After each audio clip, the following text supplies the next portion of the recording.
मु एति कहबी कलाकार माने सावधान हो जातु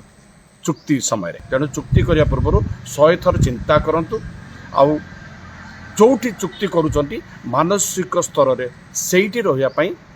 आपण प्रस्तुत भी रहा आवश्यक रही नहीं आम पाखे सेमती किसी लिखित अभियोग बर्तमान सुधा पहुँची ना पहुँचला पर जाकि आम प्रॉपर्ली इन्वेस्टिगेशन करूँ तापर आमर संगठन कोर कमिटी अच्छी कोर कमिटी ताकू विचार को लेकिन तापर प्रतिक्रिया रखा उचित मन हम किंतु आम एति जाचु जो गणमाध्यम घूरी बुलूची बर्तमान कोर्टर मान्यवर कोर्ट आदेश देती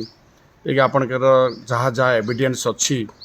पीयूष नहीं कि सेठी सबमिट कर सारिबा परे मान्यवर कोर्ट जहाँ निष्पत्ति नेबे बोली कि आम बर्तमान सुधा जहाँ सोशल मीडिया जानूँ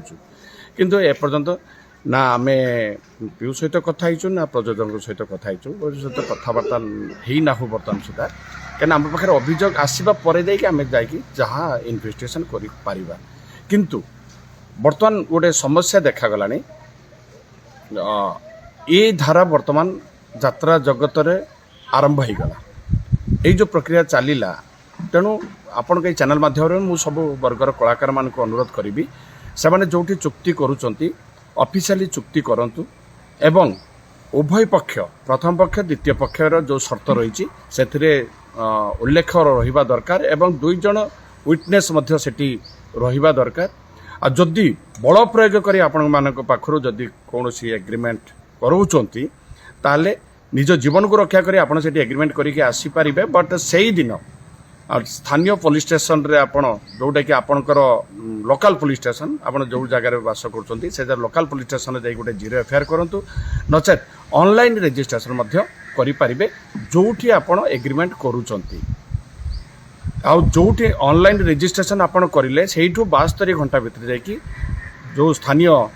जो जगह एग्रीमेंट होइतो से जगह निजर आईडी प्रूफ सह जाई आपण सेठी जाई पहुंचंतु नहने आगामी दिन रे एमिति कलाकार माने निश्चय विपद मुखाबे बोली तार पूर्वाभास एबेठू आरंभ हो गला ए धारा चालू रहिबो तेणु चुक्ति करिया पूर्व 100 थर चिंता करंतु